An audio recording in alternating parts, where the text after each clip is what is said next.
یہ ایک حدیث پچھلے جمعہ میں شروع کی تھی اور وہ ناتمام رہ گئی تھی. خلاصہ اس کا یہ تھا کہ ایک صحابی ہیں حضرت جابر ابن سلیم رضی اللہ تعالی عنہ. وہ یہ کہتے ہیں کہ میں حضور اقدس صلی اللہ علیہ وسلم کی خدمت میں مدینہ منورہ حاضر ہوا اور جب پہلی ملاقات ہوئی پہچانتے بھی نہیں تھے کہ حضور اقدس صلی اللہ علیہ وسلم کون ہیں.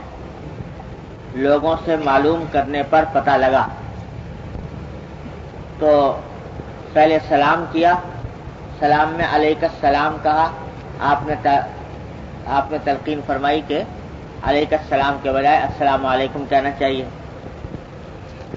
پھر چلتے وقت انہوں نے درخواست کی کہ مجھے کوئی نصیحت کیجیے. تو آپ نے پہلی نصیحت تو یہ فرمائی کہ لا تسبن احدا، کسی کو برا نہ کہو، کسی کو گالی نہ دو، کسی کی بدگوئی نہ کرو.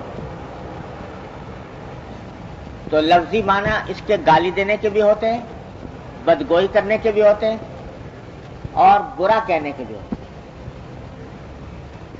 یہ گالی دینے کا جہاں تک تعلق ہے یہ تو ہر مسلمان جانتا ہے کہ دوسرے کو گالی نہیں دینی چاہیے.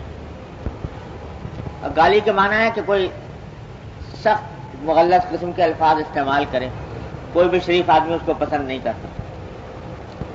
لیکن اس کے ایک معنی یہ بھی ہے کہ کسی کو برا نہ کہو، کسی کو بھی برا نہ کہو. یہ ایک عجیب ہدایت ہے، عجیب تعلیم ہے کہ کوئی شخص خواہ کتنی ہی برے کام کر رہا ہو، گناہ کر رہا ہے، معصیتیں کر رہا ہے، غلط کام کر رہا ہے، اس کے کام کو تو برا سمجھو، اس کے کام کو برا کہو، لیکن اس کی ذات کو برا نہ کہو. اس کے کام کو حقیر سمجھو، یہ کام اس کا بہت برا ہے، یہ کام اس کا بہت غلط ہے، اس کا کام یہ بہت حقیر اور ذلیل ہے. لیکن اس آدمی کی ذات کو حقیر اور ذلیل اور اس آدمی کی ذات کو برا کہنا یہ درست نہیں. یہ بڑی عجیب و غریب تلقین ہے ہمارے دین کی. کیوں؟ اس واسطے کہ ذات کو برا کیا کہتے ہو، کیا پتا کہ اس کا انجام کیا ہونے والا ہے، آخرت میں اس کا انجام کیا ہوگا. آج بے شک برے کام کر رہا ہے اور برے کام کرنے کی وجہ سے تم اس کے کاموں کو برا سمجھ رہے ہو، اس آدمی کو برا سمجھ رہے ہو. لیکن کیا پتا اللہ تبارک و تعالیٰ اس کو توفیق عطا فرما دے، اصلاح فرما دے اور مرنے سے پہلے اللہ تعالیٰ اس کو اچھے اعمال کی توفیق دے دے. جب اللہ کے پاس پہنچے، اللہ تعالیٰ کے پاس پاک صاف ہو کر. تو اس واسطے کیا پتا کہ کون بہتر ہے. تو اس واسطے کسی بھی ذات کو، کسی بھی شخص کی ذات کو، یہاں تک کہ کافر کو بھی ذات کو برا نہ سمجھے. اس واسطے کہ کیا پتا اللہ تعالیٰ ایمان کی توفیق دے دے، تم سے بھی آگے نکل جائے. کتنی مثالیں ہیں کہ آدمی کافر تھا، فاسق تھا، فاجر تھا، لیکن اللہ تبارک و تعالیٰ نے توفیق عطا فرمائی، اچھوں سے آگے نکل گیا. حدیث میں فرمایا نبی کریم سرور عالم صلی اللہ علیہ وسلم نے کہ العبرۃ بالخواتین، اعتبار خاتمے کا ہے. خاتمہ کس حالت پر ہوا؟ خاتمہ اگر ایمان پر ہوا، عمل صالح پر ہوا تو اللہ تبارک و تعالیٰ کے ہاں مقبول ہے، تم سے کہیں آگے پہنچ گیا. آپ کو واقعہ سنایا تھا شاید پہلے کہ نہیں کہ غزوہ خیبر میں حضور اقدس صلی اللہ علیہ وسلم کے پاس ایک چرواہا آیا تھا، یہودیوں کا کہ بکریاں چرایا کرتا تھا، اور دیکھا کہ خیبر سے باہر قافلہ پڑا ہوا ہے مسلمانوں کا لشکر. تو دل میں خیال پیدا ہوا کہ جا کر دیکھوں تو صحیح کہ یہ لوگ کہتے کیا ہیں، کرتے کیا ہیں. تو بکریاں لے کر نکلا اور حضور اقدس صلی اللہ علیہ وسلم کی تلاش میں چلا. لشکر پڑا ہوا تھا، پوچھا کہ تمہارے سردار کہاں ہیں؟ لوگوں نے نشاندہی کر دی خیمے کی طرف، وہاں حضور اقدس صلی اللہ علیہ وسلم تشریف فرماتے. اول تو اس کو یقین نہیں آیا کہ یہ اتنے بڑے سردار وہ ایسے معمولی سے خیمے کے اندر کیسے بیٹھے ہوں گے. اس کے ذہن میں یہ تھا کہ بہت بڑے کوئی بادشاہ ہے, کوئی بہت بڑے امیر کبیر ہیں, تو کیا ٹھاٹ باٹ ہوں گے, کیا عیش و عشرت ہوگا. وہاں تو کھجور کا کہ چٹائی سے بنا ہوا خیمہ وہ پڑا ہوا. اول تو یقین نہیں آیا, لیکن خیر پہنچ گیا حضور اقدس صلی اللہ علیہ وسلم کی خدمت میں. تو جا کر پوچھا کہ آپ کیا پیغام لے کر آئے, کیا دعوت ہے آپ. تو حضور نبی کریم صلی اللہ علیہ وسلم نے دعوت اپنی مختصر بیان فرما دی کہ بھائی میں تو یہ لے کر آیا ہوں کہ اللہ کے سوا کوئی معبود نہیں وغیرہ وغیرہ. سادہ سا آدمی تھا, پوچھنے لگا کہ اگر میں آپ کی اس دعوت کو قبول کر لوں تو میرا کیا انجام ہوگا, میرا کیا رتبہ ہوگا. تو آپ نے فرمایا کہ تمہارا رتبہ یہ ہوگا کہ ہمارے برابر ہوگے, ہم تمہیں گلے سے لگائیں گے. تو وہ کہتا ہے کہ آپ مجھ سے مذاق کرتے ہیں, میں کہاں اور آپ کہاں, میں ایک ادنا چرواہا, آپ اتنے بڑے سردار, اور آپ کہتے ہیں کہ مجھے گلے سے لگائیں گے. میں تو جسم سیاہ فام ہے, بدن سے بدبو اٹھ رہی ہے, ایسی حالت میں آپ مجھے کیسے گلے سے لگائیں گے. حضور اقدس صلی اللہ علیہ وسلم نے فرمایا کہ نہیں, ہم تمہیں گلے سے لگائیں گے. اور تم کہتے ہو کہ سیاہ فام ہو, تو اللہ تبارک و تعالیٰ تمہارے جسم کی سیاہی کو تابانی سے بدل دے گا, اور تمہارے اس جسم سے اٹھنے والی بدبو کو اللہ تبارک و تعالیٰ خوشبوؤں سے تبدیل کر دے گا. اس اللہ کے بندے کے دل میں ایسی کچھ بات بیٹھی کہ اسی وقت اس نے کہہ دیا کہ اشہد ان لا الہ الا اللہ اشہد ان محمد رسول اللہ, مسلمان ہو. اور پھر پوچھا حضور اقدس صلی اللہ علیہ وسلم سے کہ یا رسول اللہ بتائیے اب میں کیا کروں. تو حضور اقدس صلی اللہ علیہ وسلم نے فرمایا کہ بھائی تم ایسے وقت اسلام لائے ہو کہ نہ تو کوئی نماز کا وقت ہے کہ تمہیں نماز پڑھواؤں, روزے کا زمانہ نہیں کہ روزے رکھواؤں, زکوٰۃ تم پر فرضی نہیں, حج کا کی بھی اس وقت تک فرضیت نہیں ہوئی تھی. تو یہ اس وقت تو ایک ہی عبادت ہو رہی ہے, وہ عبادت جو تلواروں کی چھاؤں میں انجام دی جاتی, جہاد فی سبیل اللہ. اس نے کہا کہ یا رسول اللہ ٹھیک ہے میں اس عبادت میں شامل ہو جاتا ہوں, لیکن یہ بتائیے کہ جہاد میں تو جب آدمی شامل ہوتا ہے تو دونوں ہی احتمال رہتے ہیں, یا غازی یا شہید, یا فتح پا گیا یا مر گیا. تو اگر میں اس میں مر گیا تو آپ کچھ میری گارنٹی لیجئے. تو حضور اقدس صلی اللہ علیہ وسلم نے فرمایا کہ میں گارنٹی لیتا ہوں, ضمانت لیتا ہوں اس بات کی کہ اگر تم اس جہاد میں شہید ہو گئے تو اللہ تبارک و تعالیٰ تمہیں سیدھا جنت میں پہنچائیں گے, اور تمہارے جسم کی بدبو کو خوشبو سے تبدیل فرما دیں گے, تمہارے چہرے کی جو سیاہی ہے وہ سفیدی میں تبدیل ہو جائے. بس اس نے یہیں پر یہ واقعہ بھی آتا ہے کہ حضور نے فرمایا کہ لیکن پہلے جو بکریاں لے کر آئے ہو وہ بکریاں واپس کرو خیبر والوں کو, یہودیوں کو. اندازہ لگائیے کہ جن کے ساتھ لڑائی ہو رہی ہے, برسرے پیکار ہیں, جنگ ہو رہی ہے, محاصرہ کیا ہوا ہے, ان کا مال غنیمت ہے, لیکن چونکہ وہ چرواہا وہ معاہدے پر لے کر آیا تھا بکری, لہذا اس کو حکم دیا کہ پہلے بکریاں واپس کرو, اس کے بعد آ کر جہاد میں شامل. بکریاں واپس کی, آ کے جہاد میں شامل ہوا. کئی دن تک جہاد جاری رہا ہے خیبر کا. تو روایات میں آتا ہے کہ حضور اقدس صلی اللہ علیہ وسلم جب جنگ ختم ہو گئی تو آپ جائزہ لے رہے تھے لشکر کا, تو دیکھا کہ ایک جگہ صحابہ کرام کا جمگھٹا لگا ہوا ہے. قریب پہنچے تو پوچھا بھائی کیا بات ہے. تو لوگ کہنے لگے کہ صاحب یہاں پر جو لوگ اس جنگ میں کام آئے ہیں ان میں ایک ایسا آدمی نظر آ رہا ہے جس کو ہم میں سے کوئی پہچانتا نہیں. تو حضور نے فرمایا مجھے دکھاؤ. تو دیکھا تو حضور نے فرمایا کہ تم اس کو نہیں پہچانتے مگر میں پہچانتا ہوں. اور یہ وہ چرواہا ہے, اور یہ عجیب و غریب اللہ کا بندہ ہے کہ جس نے اللہ کے راستے میں ایک سجدہ نہیں کیا, اور میں گواہی دیتا ہوں کہ سیدھا اللہ تعالیٰ نے اس کو جنت الفردوس میں پہنچایا. اور میری آنکھیں دیکھ رہی ہیں کہ اللہ تبارک و تعالیٰ اس کو غسل دے رہے ہیں, اللہ تعالیٰ کے فرشتے اس کو غسل دے رہے ہیں, اور اس کی سیاہی سفیدی میں تبدیل ہو گئی ہے, اس کے جسم کی بدبو خوشبو میں تبدیل ہو گئی, خوشبو میں مہک رہا ہے. اور یہ وہ اللہ کا بندہ ہے کہ ایک سجدہ اللہ کے راستے میں نہیں کیا, ایک پیسہ اللہ کے راستے میں خرچ نہیں کیا لیکن سیدھا جنت میں پہنچا. تو دیکھو اگر کچھ عرصے پہلے موت آ جاتی تو سیدھا جہنم میں جانا تھا, اور اب موت آئی اس حالت میں کہ ایمان لا چکا, سرکار دو عالم صلی اللہ علیہ وسلم کا غلام بن چکا, تو اللہ تعالیٰ نے اتنا بڑا انقلاب پیدا فرمایا. تو العبرۃ بالخواتین, اعتبار خاتمے کا. اسی واسطے بڑے بڑے بزرگ جو ہیں وہ لرزتے رہے, یہ دعا کرتے رہے کہ یا اللہ حسن خاتمہ عطا فرمائیے, حسن خاتمہ عطا فرمائیے, اللہ ایمان پر خاتمہ فرمائے. تو اعتبار خواتین کا ہے. کس بات پر انسان ناز کرے, کس بات پر انسان فخر کرے, کس بات پر اترائے, خدا جانے کل کیا ہونے والا ہے. تو اس واسطے کسی کو بھی حقیر نہ کرے.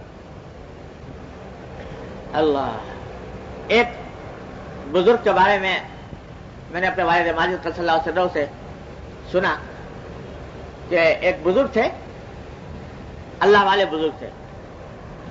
تو جیسے بزرگ سادے سیدھے رہتے ہیں تو لوگ مذاق اڑایا کرتے ہیں.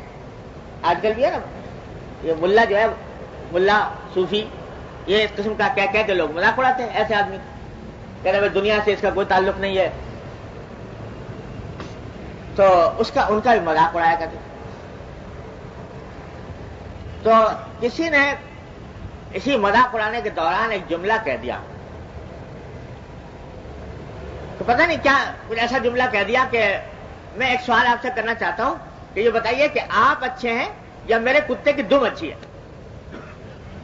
یہ سوال. اللہ بچائے, اللہ والوں سے اس قسم کی شرارت امیز باتیں کہنا بڑی خطرناک بات ہے, لیکن کہہ دیا کہ آپ اچھے ہیں یا میرے کتے کی دم اچھی. تو جواب میں نہ کوئی غصہ کیا, نہ کوئی طبیعت میں تغیر پیدا ہوا. ایک جواب دیا کہ بھائی ابھی تو میں کچھ نہیں کہہ سکتا, کہ پتہ نہیں میں اچھا ہوں گا یا تمہارے کتے کی دم اچھی, باقی ابھی تو میں کچھ کہہ نہیں سکتا کہ کون اچھا ہے. اس واسطے کہ پتہ نہیں کس حالت میں خاتمہ ہوتا ہے. اگر خاتمہ ہو گیا ایمان کے اوپر, عمل صالح کے اوپر, تو بے شک میں اچھا تمہارے کتے کی دم. اور اگر خدا نہ کرے خاتمہ خراب ہوا تو یقین تمہارے کتے کی دم اچھی مجھ سے. اس واسطے کہ وہ کم از کم جہنم میں نہیں جائے گی, اس کے اوپر کوئی تکلیف نہیں, اس کے اوپر کوئی عذاب نہیں. اور اگر میں برے حالت میں مر گیا تو پھر اللہ بچائے کتے کی دم ہی اچھی ہے مجھ سے. تو یہ اللہ کے بندوں کا معاملہ ہوتا ہے کہ وہ خاتمے پر نگاہ رکھتے ہیں. اس لیے فرمایا کہ کسی بھی بد سے بدتر انسان کی بھی ذات کو حقیر نہ جانو, بد سے بدتر انسان کی ذات کو برا نہ کہو, اعمال کو بے شک برا کہو, اس کا عمل خراب ہے, وہ شراب پیتا ہے, وہ کفر میں مبتلا ہے, وہ فسق و فجور کا مرتکب ہے. اعمال کو برا کہو لیکن ذات کو برا کہنے کا جواز نہیں, جب تک کہ معلوم نہ ہو کہ پتہ نہیں کیا ہونا. یہ ہے اللہ. مولانا حضرت حکیم الامت مولانا تھانوی قدس اللہ سرہ فرماتے ہیں, اب کیا بتائیں, اب یعنی حکیم الامت مولانا تھانوی رحمۃ اللہ علیہ اتنا جلیل القدر انسان, وہ کہتے ہیں کہ میں کسی بھی مسلمان کو, ہر مسلمان کو اپنے آپ سے افضل سمجھتا ہوں, اور ہر کافر کو احتمالاً اپنے آپ سے افضل سمجھتا ہوں. حالاً, مسلمان کو حالاً اور کافر کو احتمالاً. یعنی یہ رہتا تھا پتہ نہیں یہ ہے مسلمان, یہ صاحب ایمان ہے, پتہ نہیں اس کے دل میں ایمان کس اعلیٰ درجے کا ہو کہ مجھ سے آگے بڑھ جائے, لہذا میں اس کو اپنے آپ سے افضل سمجھتا. اور کافر سے بھی احتمالاً, کہ بظاہر تو کافر نظر آ رہا ہے لیکن یہ کافر خدا جانے اللہ تعالیٰ اس کو توفیق دے دے ایمان کی, تو ایمان کی حالت میں رخصت ہو, پتہ نہیں مجھ سے کتنا آگے نکل جائے. تو میں مومن سے حالاً اور کافر سے احتمالاً, کافر کو احتمالاً اپنے سے افضل سمجھتا ہوں. اب بتائیے ہم شمع کے شمار قطار میں. ابھی کچھ دن پہلے ہمارے یہاں حضرت ڈاکٹر حفیظ اللہ صاحب مدد اللہ تعالیٰ ان کو آفس سے سلامت رکھتے وہ تشریف لائے تھے. وہ حضرت مفتی محمد حسن صاحب رحمۃ اللہ علیہ کے خلیفہ ہیں، اور حضرت مفتی صاحب رحمۃ اللہ علیہ کی بڑی صحبت اٹھائی ہے. اور حضرت مفتی محمد حسن صاحب رحمۃ اللہ علیہ حضرت حکیم الامت مولانا تھانوی کے عاشق زار تھے. تو عجیب و غریب بزرگ تھے. وہ کہتے ہیں کہ ہم حضرت حکیم الامت مولانا تھانوی رحمۃ اللہ علیہ کے مجلس میں جایا کرتے تھے، تو جب مجلس میں بیٹھتے تو میرے اوپر ایک عجیب حالت طاری رہتی تھی. جتنے لوگ مجلس میں بیٹھے ہیں سب اپنے آپ سے افضل نظر آتے تھے، اپنے آپ کو سب سے زیادہ کمتر، حقیر، سب سے کم عمل سمجھتا تھا. ہر وقت یہ خیال رہتا تھا کہ یہ تو پتہ نہیں کتنے لوگ آگے بڑھے ہوئے ہیں، میں کتنا پیچھے ہوں. اپنے آپ کو سارے اہل مجلس کے مقابلے میں کمتر سمجھتا. تو فرمانے لگا کہ ایک دن مجھے اتنا وہ خیال ہوا کہ میں پتہ نہیں کیا ہوں، کچھ شکاوت قلب ہے کیا ہے کہ سب اللہ کے بندے کہیں سے کہیں پہنچ رہے ہیں، میں بالکل پیچھے رہ جا رہا ہوں. تو میں نے حضرت مولانا خیر محمد صاحب سے ذکر کیا. حضرت مولانا خیر محمد صاحب بھی حضرت تھانوی رحمۃ اللہ علیہ کے خلفاء میں سے ہیں. ان سے ذکر کیا، بھائی میری حالت تو عجیب ہے، میں جب حضرت کے مجلس میں بیٹھتا ہوں تو ایسا لگتا ہے کہ سب سے کمتر میں ہوں، سب مجھ سے افضل نظر آتے ہیں. تو مولانا خیر محمد صاحب فرمانے کہ بھائی یہی حالت تو میری بھی ہے، میں بھی جب بیٹھتا ہوں تو ایسا لگتا ہے کہ سب مجھ سے افضل ہے اور میں سب سے کمتر ہوں. تو یہ پتہ نہیں ہم سب سے پیچھے ہی رہ گئے، سب آگے بڑھ گئے. تو کہنے کہ ہم دونوں گئے حضرت تھانوی کی خدمت، شیخ کی خدمت. ان سے جا کر عرض کیا کہ حضرت ہمارا عجیب حال ہے، جب آپ کی مجلس میں بیٹھتے ہیں تو ایسا لگتا ہے سب ہم سے افضل ہے اور ہم سب سے کمتر ہیں، کیا بات؟ تو حضرت نے فرمایا کہ بھائی یہ جو تمہیں حالت اپنی بتا رہے ہو تو میں سچ کہتا ہوں کہ میری بھی یہی حالت ہے. اللہ کہ مجلس کے اندر جب بیٹھتا ہوں تو سب مجھ سے افضل نظر آتے ہیں، مجھے اپنے آپ سے افضل نظر آتے ہیں، اور میں ہی اپنے آپ کو سب سے کمتر نظر آتا ہوں. جس شخص کو اپنے معایب کا استحضار ہو، اللہ جل جلالہ کی عظمت، اس کی خشیت، اس کی ہیبت دل کے اوپر ہو، وہ دوسرے کی برائی کو دیکھے. جس شخص کے اپنے پیٹ میں درد ہو رہا ہو وہ دیکھے کہ دوسرے کو چھینک آ گئی، تو اس کو، جس کو اللہ تبارک و تعالیٰ کی عظمت اور خشیت جس کے اوپر غالب ہوتی ہے، وہ دوسرے کی ذات کو کیسے حقیر سمجھ لے، کیسے برا کہتے. وہ تو اس کو اپنے آپ سے چھٹی نہیں، اپنے عیوب سے چھٹی نہیں، وہ دوسرے کی برائی کو کہاں ڈھونڈتا پھرے اور دوسرے کو برا کیسے کہتا پھرے. تو بھائی یہ جو حدیث ہے جو فرمایا نبی کریم صلی اللہ علیہ وسلم نے، یہ بڑا زبردست اصول اور تعلیم بتا دی کہ کسی بھی انسان کی ذات کو حقیر نہ سمجھو. ہاں عمل اگر خراب ہے تو عمل کو خراب سمجھو، عمل کی برائی کر سکتے ہو، عمل کو حقیر سمجھتے ہو. عمل خراب، عمل برا، انسان کو برا نہ کہو، کیا پتا اللہ تبارک و تعالیٰ اس کو توفیق عطا فرما دے اور کہیں سے کہیں وہ پہنچ جائے. اس کا حصہ رہنا چاہیے. اور اپنی بڑائی کا تصور، یہ تو اللہ بچائے، یہ تو بہت ہی خراب بات کہ میں بڑا ہوں اس سے، اس واسطے کہ کیا پتا کل کو تمہارا کیا حال بنے. اس واسطے نہ اپنے کو بڑا سمجھو، نہ دوسرے کو حقیر سمجھو. لا تسبن احدا، کسی کو برا نہ کہو. یہ بھائی یہ سب دین ہے. آج ہم لوگ یہ دین کی یہ باتیں بھولا بیٹھے. عبادت، ذکر، تسبیح، یہ تو ہے کچھ ذہن میں اللہ کہ بھائی یہ دین کا حصہ ہے. باقی یہ کسی کے بارے میں جو منہ میں آیا بک گئے، کسی کے بارے میں جو لفظ زبان پر آ گیا کہہ گزرے. یاد رکھو کہ ایک ایک لفظ ریکارڈ ہو رہا ہے اللہ تبارک و تعالیٰ کی بارگاہ میں. ما یلفظ من قول الا لدیہ رقیب عتید. حضرت عبداللہ بن عمر رضی اللہ تعالیٰ عنہ ایک مجلس میں تھے، کسی نے حجاج بن یوسف کی برائی شروع کر دی.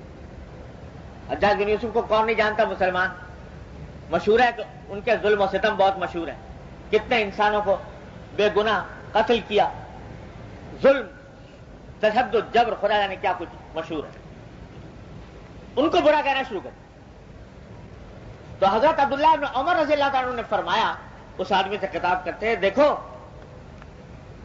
یہ جو تم کہہ رہے ہو یہ حجاج بن یوسف کی غیبت ہو رہی ہے بلا وجہ. اور یہ مت سمجھنا کہ حجاج کی گردن پر اگر سینکڑوں مسلمانوں کا خون ہے تو اس کی غیبت تمہارے لیے حلال ہو گئی.